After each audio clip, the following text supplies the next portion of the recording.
जय हिंद, वंदे मातरम। स्वागत है आप सभी का अध्ययन क्लासेस में। तो आज यह सीडीपी पेडागोजी के टॉप 30 प्रश्न मैं आप लोगों के साथ डिस्कस करने वाला हूं। और यह जो टॉप 30 प्रश्न मैं आप लोगों के लिए लेकर के आता हूं, ये आज ये जो है ये प्रैक्टिस सेट 3 है। तो ये काफ़ी इंपॉर्टेंट प्रैक्टिस सेट आज का ये होने वाला है। तो आप बने रहिए वीडियो में लास्ट तक। और अगर आप नए हैं चैनल पर तो इसको सब्सक्राइब करके आप बेल आइकन जरूर प्रेस कर दीजिए, जिससे कि आने वाली जो वीडियोज़ हैं उनका नोटिफिकेशन आपसे मिस ना हो। चलिए अब देख लेते हैं पहला क्वेश्चन। तो पहला क्वेश्चन है कि किसी प्रारंभिक कक्षा में प्रभावशाली शिक्षक का उद्देश्य विद्यार्थियों को उत्प्रेरित करना होगा। तो यहाँ पर अगर प्रारंभिक कक्षा में कोई भी प्रभावशाली शिक्षक है तो उसका उद्देश्य क्या होगा कि विद्यार्थियों को उत्प्रेरित कैसे वो कर सकता है। तो ए ऑप्शन है रटकर याद करने के लिए, जिससे वह प्रत्यास्मरण करने में अच्छा बने वो, या फिर दंडात्मक उपाय का प्रयोग करके जिससे वे शिक्षक का सम्मान करें, या फिर ऐसे काम करने के लिए जिससे परीक्षा के अंत में भी अच्छे अंक पा सके, या फिर सीखने के लिए जिससे वे जिज्ञासु बने और सीखने के लिए ही वो सीखना यहाँ पर पसंद करें। तो यही हो सकता है कि सीखने के लिए कोई भी शिक्षक क्या कर सकता है, विद्यार्थियों को यहाँ पर जिज्ञासु बना सकता है, और जिससे कि विद्यार्थी क्या हो जाए, वो सीखने के लिए ही सीखना पसंद करें यहाँ पर। इसलिए डी ऑप्शन यहाँ पर करेक्ट हो जाएगा। सेकंड क्वेश्चन है कि निम्नलिखित में से कौन सा उदाहरण प्रभावशाली विद्यालय की प्रथा का है। यहाँ पर आपको ये बताना है कि ये जो A B C D option है, इसमें से कौन सा प्रभावशाली विद्यालय की एक प्रथा है। तो शारीरिक दंड देना है, व्यक्ति सापेक्ष अधिगम है, प्रयोगात्मक कक्षा है, या फिर निरंतर तुलनात्मक यहाँ पर मूल्यांकन हो जाएगा। तो व्यक्तिगत सापेक्ष अधिगम हो जाएगा, क्योंकि यहाँ पर क्या है, किसी भी व्यक्ति के सापेक्ष क्या हो रहा है, यहाँ पर अधिगम हो रहा है, मतलब कि हम किसी दूसरे व्यक्ति से वहाँ पर सीख रहे हैं। तो ये क्या हो जाएगा, प्रभावशाली विद्यालय की एक प्रथा हो जाएगी। तो बी ऑप्शन आपको लॉक कर देना है। अब यहाँ पर 3 नंबर क्वेश्चन है कि विकास का सर्वपदाभिमुख दिशा सिद्धांत व्याख्या करता है कि विकास इस प्रकार आगे बढ़ता है।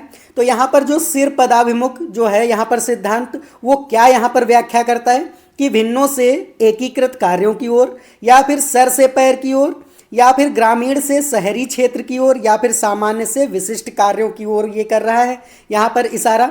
तो क्या हो जाएगा यहाँ पर सर से पैर की ओर, क्योंकि सर पदाभिमुख है, मतलब सर से पैर। सर का मतलब हो जाता है सिर, यहाँ पर सिर हो जाता है। पद का मतलब क्या होता है, पद का मतलब यहाँ पर होता है पैर। तो सिर से पैर की तरफ जो विकास होता है वो सर से पैर की तरफ होता है। इसका मतलब होता है कि सबसे पहले जो बच्चा होता है या बालक होता है उसका सिर का विकास सबसे पहले होता है, और उसके बाद में और उसके अंग जो होते हैं शरीर के, उनका विकास होता है।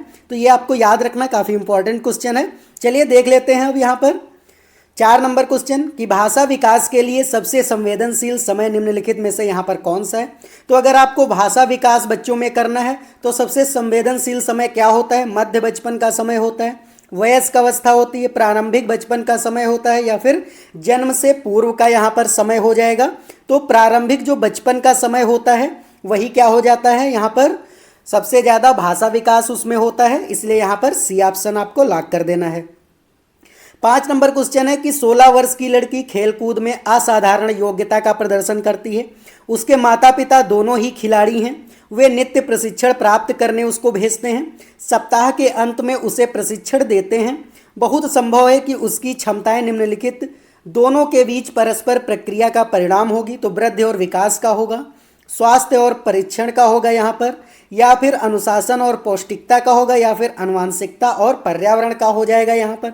तो क्या हो जाएगा, आनुवांशिकता और पर्यावरण का हो जाएगा, क्योंकि ये जो लड़की है 16 वर्ष की, ये कुछ अपने पिता से माता से, जो क्योंकि दोनों उसके क्या हैं, माता पिता वो खिलाड़ी हैं, उनसे कुछ जीन्स लेकर के आएगी, वहाँ से उसका कुछ विकास होगा। और क्योंकि वो डेली यहाँ पर प्रैक्टिस करने भी जाती तो पर्यावरण, तो यहाँ पर आनुवांशिकता और पर्यावरण दोनों हो जाएगा। तो डी ऑप्शन यहाँ पर करेक्ट हो जाएगा। उम्मीद है आपको सारे क्वेश्चन समझ में आ रहे होंगे। अगर कोई भी डाउट यहाँ पर है तो आप कमेंट करके ज़रूर पूछिएगा। और अगर आपको ये वीडियो अच्छा लग रहा है तो वीडियो को एक लाइक कर दीजिए, और चैनल पर नए हैं तो इसको सब्सक्राइब जरूर कर दीजिए, क्योंकि मैं इसी तरीके से आपके सीटेट के जो प्रैक्टिस सेट हैं वो लेकर के आ रहा हूँ, और अभी मैराथन भी मैं लेकर के आऊँगा। तो आप जरूर इसको सब्सक्राइब कर लीजिए। चलिए देख लेते हैं 6 नंबर क्वेश्चन। निम्नलिखित में से सामाजिकरण के गौड़वाहक हो सकते हैं। तो यहाँ पर सामाजिकरण के गौड़वाहक कौन से हो सकते हैं। विद्यालय और पास पड़ोस हो सकता है, विद्यालय और निकटतम परिवार के सदस्य हो सकते हैं, विद्यालय और रिश्तेदार हो सकते हैं, और विद्यालय परिवार और यहाँ पर पास पड़ोस हो सकता है। तो यहाँ पर विद्यालय और पास पड़ोस जो होता है वो यहाँ पर क्या हो जाएगा, गौड़ वाहक हो जाएंगे, क्योंकि जो बालक होता है सामाजिकरण उसको यहाँ कहाँ से स्टार्ट होता है, तो उसके परिवार से ही सामाजिकरण स्टार्ट होता है, फिर वो पास पड़ोस जाता है और फिर विद्यालय जाता है यहाँ पर। तो ये क्या हो जाएंगे, गौड़ वाहक होते हैं, और उसका जो परिवार होता है वो प्राथमिक वाहक हो जाता है। इसलिए यहाँ पर ए ऑप्शन आपको लॉक कर देना है। अब यहाँ पर 7 नंबर क्वेश्चन है कि निम्नलिखित में से कौन सी विशेषता प्रतिभावान यहाँ पर विद्यार्थी की है। तो ए ऑप्शन है, यदि कक्षा की गतिविधियां अधिक चुनौतीपूर्ण नहीं होती तो वह काम प्रेरित अनुभव यहाँ पर करता और उसके बाद वो बैठा रहता, ये इसमें कहा गया है। या फिर बी ऑप्शन है कि वह बहुत ही तुनक मिजाज होता, या फिर वह रस्म व्यवहार करता, जैसे हाथ थपथपाना और ढोलाना यहाँ पर, या ढोलना हो जाएगा। फिर डी ऑप्शन है कि वह आक्रामक और कुंठित हो जाता। तो यहाँ पर अगर प्रतिभावान विद्यार्थी है तो उसके लिए चुनौतीपूर्ण अगर क्लास में वातावरण नहीं होगा, उसको काम नहीं मिलेगा, तो क्या होगा, बहुत जल्दी वो काम को निपटा देगा, और वहाँ पर फिर उसको समय रहेगा तो वो दूसरे कामों में क्या होगा कि मतलब कि किसी से शैतानी करना, या फिर किसी की मतलब वो क्या है कि क्योंकि वो प्रतिभावान है, विशेषता उसकी है, तो यहाँ पर उसको आपको चुनौतीपूर्ण काम देना है ताकि उसमें वो बिजी रहे। इसलिए यहाँ पर क्या हो जाएगा, ए ऑप्शन ही करेक्ट हो जाएगा। 8 नंबर क्वेश्चन है कि एक शिक्षिका अपनी प्राथमिक कक्षा में प्रभावी अधिगम को यहाँ पर बढ़ा सकती है। कैसे वो प्रभावी अधिगम को और बढ़ा सकती है, ड्रिल और अभ्यास के द्वारा बढ़ा सकती है, अपने विद्यार्थियों में प्रतियोगिता को प्रोत्साहन देकर कर सकती है, विषय वस्तु को विद्यार्थियों के जीवन के साथ संबंध करके, या फिर अधिगम में छोटी छोटी उपलब्धियों के लिए पुरस्कार यहाँ पर दे करके। तो यहाँ पर क्या हो जाएगा, विषय वस्तु को विद्यार्थियों के जीवन के साथ संबंध करके, इसलिए यहाँ पर क्या हो जाएगा, सी ऑप्शन करेक्ट हो जाएगा। अब यहाँ पर 9 नंबर क्वेश्चन है कि जीन पियाजे मुख्य रूप से किसके अध्ययन के लिए जाने जाते हैं, भाषा विकास के लिए, यौन विकास के लिए, संज्ञानात्मक विकास के लिए, या फिर यहाँ पर सामाजिक विकास के लिए जाने जाते हैं। तो जो जीन पियाजे हैं यहाँ पर वो संज्ञानात्मक विकास के लिए जाने जाते हैं। इनकी जो है 4 अवस्थाएं संज्ञानात्मक विकास की हैं। पहली क्या है, संवेदी पेशी अवस्था है। कौन सी है, संवेदी पेशी अवस्था है। दूसरी यहाँ पर क्या हो जाएगी, पूर्व संक्रियात्मक अवस्था है। तीसरी यहाँ पर मूर्त संक्रियात्मक अवस्था है, और चौथी क्या हो जाएगी यहाँ पर, औपचारिक संक्रियात्मक अवस्था। तो ये चारों अवस्थाएं आपको याद रखनी है। और यहाँ पर क्या हो जाएगा, तो सी ऑप्शन यहाँ पर करेक्ट हो जाएगा। संज्ञानात्मक विकास के रूप में यहाँ पर इनके अध्ययन के लिए जाना जाता है इनको, तो यहाँ पर सी ऑप्शन करेक्ट हो जाएगा। 10 नंबर क्वेश्चन है कि जब मानव शरीर के एक भाग को दिए गए प्रशिक्षण का अंतरण दूसरे भाग में हो जाता है तो इसे क्या कहते हैं। जैसे कोई बालक या फिर कोई भी व्यक्ति है वो ट्रैक्टर चलाना यहाँ पर जानता है, अगर उसको बाइक दे दी जाए या फिर उसको कार दे दी जाए तो कार भी वो चला लेता है। इसमें क्या हुआ कि एक चीज़ वो सीख करके दूसरे में अंतरण कर रहा है, तो इसको क्या कहते हैं, ऊर्ध्व अंतरण कहते हैं, क्षैतिज अंतरण कहते हैं, द्विपार्श्विक अंतरण कहते हैं, या फिर इनमें से कोई नहीं हो जाएगा तो द्विपार्श्विक, क्योंकि एक में जब वो सीख जाता है तो उसी का स्थानांतरण जो अधिगम का होता है वो दूसरे में हो जाता है, तो यहाँ पर द्विपार्श्विक हो जाएगा, आपको याद रखना है। तो सी ऑप्शन यहाँ पर करेक्ट हो जाएगा। 11 नंबर क्वेश्चन है कि दिए हुए प्राप्तांकों के समूह में जो प्राप्तांक बहुधा सबसे अधिक बार आता है उसे कहते हैं। अगर कोई भी प्राप्तांक यहाँ पर दिया है, जैसे कि 5 दिया है, 8 दिया है, फिर 5 दिया है, फिर 2 दिया है, फिर 5 दिया है, फिर 6 दिया है, फिर 5 दिया, तो इसमें क्या है कि जो बहुधा सबसे अधिक बार है, जैसे कि यहाँ 5 सबसे अधिक बार आ रहा है तो उसे आप यहाँ पर क्या कहेंगे, बहुलक कहेंगे, मध्यमान कहेंगे, मध्यांक कहेंगे, या फिर मानक विचलन यहाँ पर कहेंगे, तो इसको बहुलक कहा जाता है। जो बहुत बार आता है उसको क्या कहेंगे, बहुलक कहेंगे। तो यहाँ से ए ऑप्शन करेक्ट हो जाएगा। 12 नंबर क्वेश्चन है कि क्रिया प्रसूत अनुकूलन सिद्धांत का प्रतिपादन डैश ने किया था। तो यहाँ पर क्रिया प्रसूत अनुकूलन सिद्धांत किसने यहाँ पर इसका प्रतिपादन किया था, पावलोव ने किया था, स्किनर ने किया था, थांडाइक ने किया था, या फिर यहाँ कोहलर ने किया था। तो स्किनर ने किया था। मैंने आपको लास्ट ईयर जो लास्ट वाला आपको प्रैक्टिस सेट कराया था उसमें बताया था कि क्रिया प्रसूत जो अनुकूलन होता है या क्रिया प्रसूत जो अधिगम का सिद्धांत है वो स्किनर के द्वारा दिया गया। जहाँ भी क्रिया प्रसूत लग जाए वो स्किनर हो जाएंगे, तो इसलिए यहाँ पर बी ऑप्शन करेक्ट हो जाएगा।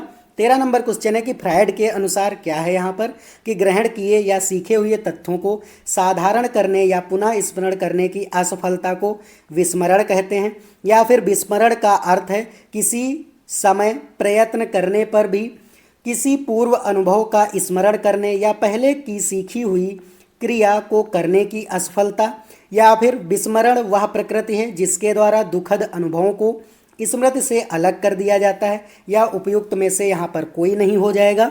तो यहाँ पर विस्मरण वह प्रकृति है जिसके द्वारा दुखद अनुभवों को स्मृति से यहाँ पर अलग कर दिया जाता है। जैसे आपका कोई भी दुखी वाला, जैसे आप सोच रहे होते हैं तो कुछ दिन आप दुखी रहते हैं, फिर धीरे धीरे क्या हो जाता है, वो आपकी मेमोरी से वहाँ से चला जाता है, आप दुखी होना बंद हो जाते हैं। तो इस तरीके से क्या हो जाता है, वो विस्मरण वह प्रकृति होती है जिसके द्वारा हम दुखों को यहाँ पर अपने जो अनुभव होते हैं उनको यहाँ पर स्मृति से हटा दिया जाता है। तो इसलिए यहाँ पर क्या हो जाएगा, सी ऑप्शन करेक्ट हो जाएगा। 14 नंबर क्वेश्चन है कि SOR मतलब कि इसका मतलब है SOR जो है वो किसके द्वारा यहाँ पर प्रस्तावित किया गया था, वाटसन द्वारा, कोफका द्वारा, कोहलर द्वारा, या फिर गेस्टाल्टवादी मनोवैज्ञानिकों के द्वारा। तो गेस्टाल्टवादी मनोवैज्ञानिकों के द्वारा यहाँ पर SOR किया गया था। तो इसलिए क्या हो जाएगा, यहाँ पर डी ऑप्शन करेक्ट हो जाएगा। 15 नंबर क्वेश्चन है यहाँ पर कि वह मापनी जिसमें अंतराल मापने के समस्त गुण के साथ परम शून्य भी हो सकता है, यहाँ पर भी होता है, वो क्या कहलाती, नामित मापनी कहलाती है, क्रम सूचक मापनी कहलाती, अंतराल मापनी, या फिर अनुपात यहाँ पर मापनी कहलाती है। तो ये क्या हो जाएगा, अनुपात मापनी कहलाती, इसलिए डी ऑप्शन यहाँ पर करेक्ट हो जाएगा। अब देख लेते हैं यहाँ पर 16 नंबर क्वेश्चन की तर्क, जिज्ञासा तथा निरीक्षण शक्ति का विकास होता है डैश की आयु पर। तो कौन सी आयु पर यहाँ पर तर्क, जिज्ञासा और निरीक्षण शक्ति का यहाँ पर विकास हो जाता है? तो 7 वर्ष में, 11 वर्ष में, 9 वर्ष में, या फिर 6 वर्ष में। तो यहाँ पर 11 वर्ष में बच्चा तर्क करने लगता है, उसमें जिज्ञासा आ जाती है, और निरीक्षण शक्ति, यहाँ पर आपको ये ध्यान रखना है कि निरीक्षण करना, ऑब्जर्वेशन करना स्टार्ट कर देता है बच्चा। तो 11 वर्ष में वो कर देता है, इसलिए यहाँ पर बी ऑप्शन करेक्ट हो जाएगा। अब 17 नंबर क्वेश्चन है कि शारीरिक विकास का क्षेत्र यहाँ पर क्या है, स्नायुमंडल है, मांसपेशियों की वृद्धि है, एंडोक्राइन ग्लैंड है, या फिर ये सभी हो जाएगा यहाँ पर। तो क्या हो जाएगा, ये सभी, क्योंकि शारीरिक विकास क्या होगा, स्नायुमंडल में भी होता है, मांसपेशियों की वृद्धि में भी होता है, एंडोक्राइन ग्लैंड भी जो होती है उसका भी शारीरिक विकास के अंदर ही होती है। तो इसलिए यहाँ पर डी ऑप्शन ये सभी करेक्ट हो जाएगा। 18 नंबर क्वेश्चन है कि इस व्यवस्था में बालकों में नई खोज करने की और घूमने की प्रवृत्ति बहुत अधिक बढ़ जाती है। कौन सी अवस्था में, शैशवावस्था में, उत्तर बाल्यावस्था में, किशोरावस्था में, या फिर प्रौढ़ावस्था में? तो उत्तर बाल्यावस्था जो होती है, जैसे कि 6 से 12 साल के बीच में, जैसे 9 से 12, जैसे क्या हो जाएगा, ये जो उत्तर बाल्यावस्था होती है ये क्या हो जाती है, यहाँ पर घूमने की प्रवृत्ति बहुत अधिक बढ़ जाती है। जब बालक यहाँ पर 8-9 साल का होता है, 10 साल का होता है, तो वो घूमने लगता है, बाहर खूब टहलने लगता है, अपने दोस्त बनाने लगता है। तो यहाँ पर उसके घूमने की, नई खोज करने की यहाँ पर क्या हो जाती, बहुत अधिक प्रवृत्ति बढ़ जाती है, इसलिए बी ऑप्शन यहाँ पर लॉक हो जाएगा। 19 नंबर क्वेश्चन है कि अधिगम अंतरण का थांडाइक सिद्धांत यहाँ पर कहा जाता है, समानता सिद्धांत कहा जाता है, अनुरूप तत्वों का सिद्धांत कहा जाता है, औपचारिक नियमों का सिद्धांत, या फिर उपयुक्त में से यहाँ पर कोई नहीं हो जाएगा। तो ये अनुरूप तत्वों का सिद्धांत कहा जाता है। आपको याद रखना, जो थांडाइक का अधिगम अंतरण का सिद्धांत है वो अनुरूप तत्वों का सिद्धांत कहलाता है। 20 नंबर क्वेश्चन है कि निम्न में से कौन सा वंशानुक्रम का यहाँ पर नियम नहीं है, समानता है, भिन्नता है, प्रत्यागमन है, या फिर अभिप्रेरणा हो जाएगा। तो अभिप्रेरणा ही जो है ये वंशानुक्रम का नियम नहीं है, समानता भी यहाँ पर वंशानुक्रम का नियम है, भिन्नता भी है, प्रत्यागमन भी है, इसलिए डी ऑप्शन यहाँ पर करेक्ट हो जाएगा। 21 नंबर क्वेश्चन है कि डैश की अवस्था तक बालक की दृष्टि एक श्रवण इंद्रियां पूर्ण विकसित हो चुकी होती यहाँ पर। तो श्रवण इंद्रियां किस अवस्था में बालक की और जो दृष्टि इंद्रियां होती वो पूर्ण रूप से विकसित हो जाती हैं? 3 अथवा 4 वर्ष में, 6 अथवा 7 वर्ष में, 8 अथवा 9 वर्ष में, या फिर इनमें से कोई नहीं हो जाएगा। तो 3 से 4 वर्ष में जो होता है दृष्टि और जो श्रवण मतलब सुनने के जो जैसे कान की इंद्रियां होती हैं वो सभी क्या हो जाती, विकसित हो जाती, इसलिए ए ऑप्शन यहाँ पर करेक्ट हो जाएगा। 22 नंबर क्वेश्चन है कि संकेत अधिगम के अंतर्गत सीखा जाता है। तो जो संकेत अधिगम होता है वो किसके अंतर्गत सीखा जाता है, पारस्परिक अनुकूलन के अंतर्गत, मनोविज्ञान, वातावरण, या फिर मनोदैहिक यहाँ हो जाएगा। तो पारस्परिक अनुकूलन के द्वारा ही संकेत अधिगम जो है वो सीखा जाता है, इसलिए ए ऑप्शन यहाँ पर करेक्ट हो जाएगा। 23 नंबर क्वेश्चन है निम्न में से कौन सा उदाहरण यहाँ पर अर्जित प्रेरक का है। आपको ये बताना है कि यहाँ पर कौन सा उदाहरण जो है अर्जित मतलब कि अर्जित किया जाता है यहाँ पर है, भूख है, पुरस्कार है, रुचि है, या फिर विश्राम यहाँ पर हो जाएगा। तो रुचि जो होती है अर्जित की जाती है यहाँ पर, और सभी क्या हैं अर्जित नहीं किए जाते, इसलिए सी ऑप्शन यहाँ पर करेक्ट हो जाएगा। 24 नंबर क्वेश्चन है कि अपनी चिंतन में अवधारणात्मक परिवर्तन लाने हेतु तो विद्यार्थियों को सक्षम बनाने के लिए शिक्षक को क्या करना होगा कि उन बच्चों को पुरस्कार देना चाहिए जिन्होंने अपने चिंतन में परिवर्तन किया है, या फिर बच्चों को स्वयं चिंतन करने के लिए हतोत्साहित करना चाहिए और उनसे कहना चाहिए कि शिक्षिका की बातों को सुने और उनका अनुपालन करें, या फिर व्याख्यान के रूप में व्याख्या प्रस्तुत करनी चाहिए, या फिर स्पष्ट और आश्वस्त करने वाली व्याख्या देनी चाहिए तथा विद्यार्थियों के साथ यहाँ पर चर्चा करनी चाहिए। तो यही हो जाएगा यहाँ पर, क्योंकि सक्षम आपको बनाना है विद्यार्थियों को, तो स्पष्ट और आश्वस्त करने वाली व्याख्या देनी चाहिए। मतलब कि आश्वस्त का मतलब यहाँ पर क्या होता है कि पूर्ण तरीके से समझने वाली भाषा जो होती है उसकी व्याख्या देनी चाहिए, और विद्यार्थियों के साथ वहाँ पर चर्चा करनी चाहिए, उनसे बातें करनी चाहिए। तभी क्या हो जाएगा, वो चिंतन की अवधारणात्मक जो परिवर्तन आते हैं वो उसमें सक्षम हो पाएंगे। इसलिए डी ऑप्शन यहाँ पर करेक्ट हो जाएगा। 25 नंबर क्वेश्चन है कि प्राथमिक विद्यालय के कक्षा कक्ष में संदर्भ में सक्रिय बद्धता यहाँ पर इसका क्या अर्थ होता है कि याद करना और प्रत्यय स्मरण और सुनना यहाँ पर हो जाएगा। दूसरा है शिक्षक का अनुकरण और नकल करना। तीसरा है यहाँ पर जांच पड़ताल, प्रश्न पूछना और वाद विवाद। फिर शिक्षक द्वारा दिए गए उत्तरों की नकल करना यहाँ पर हो जाएगा। तो आपको याद रखना, जांच पड़ताल, प्रश्न पूछना और वाद विवाद यहाँ पर करना, तभी सक्रिय बद्धता हो जाएगी। कि बच्चों को अगर आपको क्लास में सक्रिय तरीके से उनको लर्निंग करानी है तो आप जांच पड़ताल विधि का यूज़ कर सकते हैं, बच्चों से आप कोई प्रश्न पूछ सकते हैं, और वाद विवाद वहाँ पर प्रतियोगिता रख सकते हैं, या फिर वाद मतलब कि बच्चों से आप बातें कर सकते हैं। तो यहाँ पर सी ऑप्शन करेक्ट हो जाएगा। अब 26 नंबर क्वेश्चन है कि नवीन जानकारी को शामिल करने के लिए वर्तमान स्कीमा में बदलाव की प्रक्रिया क्या कहलाती है।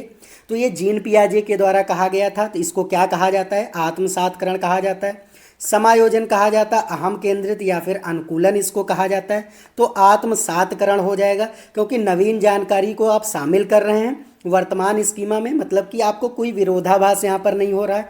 तो ना तो समायोजन होगा, ना ही क्या हो जाएगा, समावेशन होगा। इसलिए आत्मसातकरण हो जाएगा यहाँ पर, क्योंकि आप डायरेक्ट क्या कर रहा है बच्चा, नवीन जानकारी अपने में स्कीमा में वो क्या कर रहा है, लर्निंग कर रहा है उसकी। तो इसलिए ए ऑप्शन यहाँ पर करेक्ट हो जाएगा।